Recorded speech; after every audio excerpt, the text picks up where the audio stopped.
መጽሐፈ መቃብያን ሳልስ ምዕራፍ 10 ቀድሞ እንዳደረገባቸው ከእግዚአብሔር የሚገኝ ደመ ነፍሱ ያደረባቸውና የሞቱ ሰዎችንም መነሳት ካላመንክ ከእናት ከአባታቸው ሳይወለዱ ፍጥረቶች በክረምት እንዲነሱ ስማ።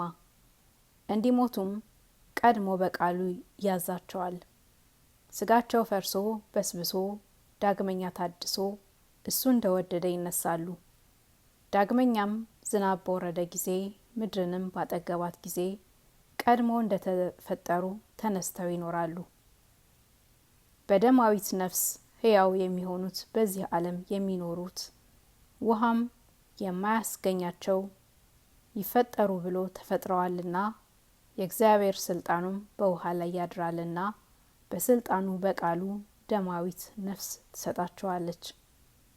በስልጣኑ በቃሉ ያለ አባትና እናት ይፈጠራሉና የሞቱ ሰዎች አይነሱም የምትል አንተ እውረ ልቡና እውቀት ጥበብ ካለህ የሞቱ ሰዎች በፈጣሪያቸው በእግዚአብሔር ቃል እንዴት አይነሱም ትላለህ? በመቃብር አመድ ትቢያ የሆኑ የሞቱ ሰዎች በእግዚአብሔር ቃል ይነሳሉና አንተስ ንስሐ ግባ፣ ወደ ሃይማኖትህም ተመለስ። ቀድሞ ቃሉ እንደተናገረ ከእግዚአብሔር በተገኘ በይቅርታው ጠል ይነሳሉ። ያም ቃል ዓለሙን ሁሉ ዞሮ የሞቱትን ሰዎች እንደወደደ ያስነሳቸዋል። ተነስተህም በፊቱ እንድትቆም እወቅ። በልቦናህም ድንቁርና በመቃብር የምትቀር አይምሰልህ። እንዲህ አይደለም።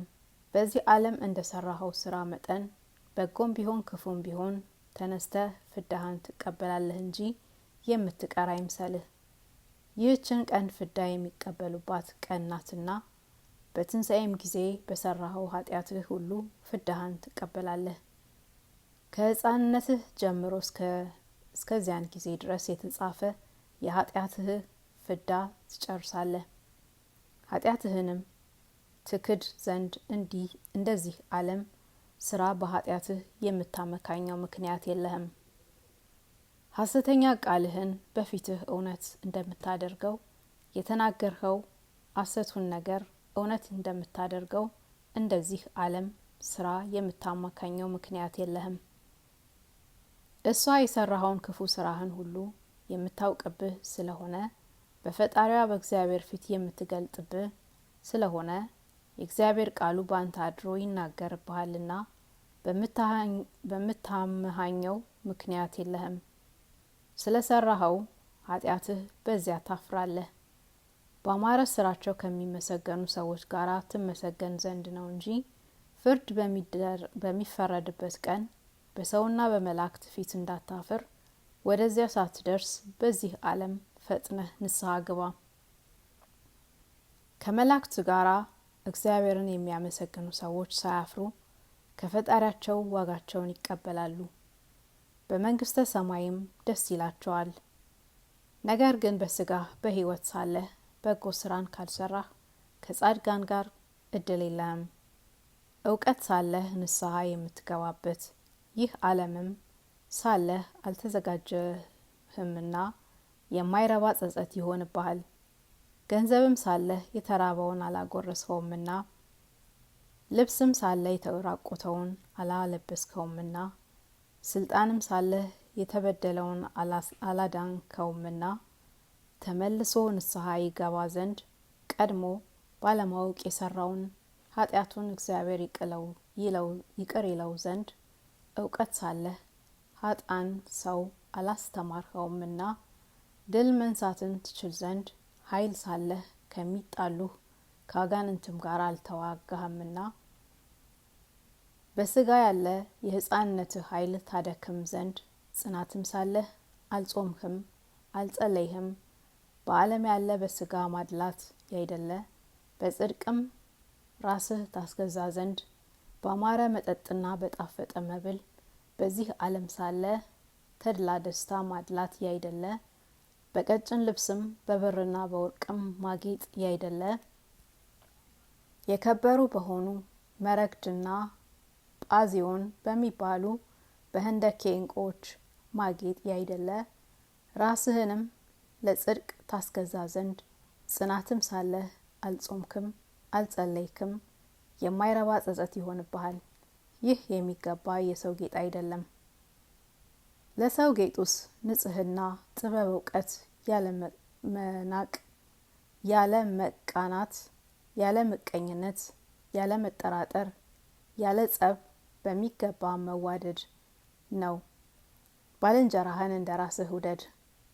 ክፉ ነገር ባደረግህ ሰውም ክፉ ነገር ሳታደርግ መከራውን ለታገሱ ሰዎች ወደ ተሰጠ ወደ መንግስተ ሰማይ ትገባ ዘንድ የከበረች መንግስተ ሰማይን በእውቀትና በትዕግስት ከከበሩ ሰዎች ጋር በትንሣኤም ጊዜ መንግስተ ሰማይን ተስፋ በማድረግ ዋጋህን ይሰጥህ ዘንድ በሚገባ መዋደድ ነው። ይህንን የሚናገሩ የሚያስቡን ሰዎች በትንሣኤም ጊዜ እንዳይድኑ ዲያብሎስ ተስፋ ያስቆርጣቸዋልና ከሞትን በኋላ አንነሳም አትበሉ። ምጽአት በደረሰች ጊዜ ፍዳ እንዳለባቸው ያውቃሉ። ኃጢአታቸውንም ያስባቸው ዘንድ ባለማወቅ ኃጢአት የሰሩ ሰዎች በትንሣኤ ጊዜ ፈጽመው ያዝናሉ። በዚያች ቀን እንዲነሱ አላመኑበትምና ስለዚህ ነገር በዚህ ዓለም እንደሰሩት ስራቸው ክፋት መጠን ይወቀሳሉ። በስጋ አንድነት የሚነሱባት የካዷት ትንሣኤንም ያዩዋታል። በጎ ስራን ስላልሰሩ ያን ጊዜ ያለቅሳሉ፣ በገሃነም ያለቅሳሉ። እንዳይሆኑ ቢቻላቸው በዚህ ዓለም ቢያለቅሱ በተሻላቸው ነበር። በዚህ ዓለም በፈቃዳችን ካላለቀስን በገሃነም አጋንንት ያለ ፈቃዳችን ያስለቅሱናል። በዚህ ዓለም ንስሐ ካልገባን በገሃነም የማይረባ የማይጠቅም ጩኸትን ልቅሶን እናዘጋጃለን። ከሞት ወደ ሕይወት ትሻገሩ ዘንድ ከምታልፍ ከዚች ዓለምም ወደ መንግስተ ሰማይ ትሄዱ ዘንድ በዚህ ዓለም ካለ ብርሃን የሚበልጥ የመንግስተ ሰማይን ብርሃንንም ታዩ ዘንድ በጎ ስራን አዘጋጁ። የሞቱ ሰዎች መነሳትን ከሚያምኑ ሰዎች ጋራ ዛሬም ጀምሮ እስከ ዘላለሙ ድረስ በማይፈጸም ተድላ ደስታ በመንግስተ ሰማይ ያለ ልክ ደስ ይልህ ዘንድ በዚህ ዓለም ያለች ተድላ ደስታን እምቢ በላት። እግዚአብሔር ለዘላለሙ ክብር ምስጋና ይግባውና የመቃብያንን ነገር የሚናገር ሶስተኛው መጽሐፍ ተፈጸመ።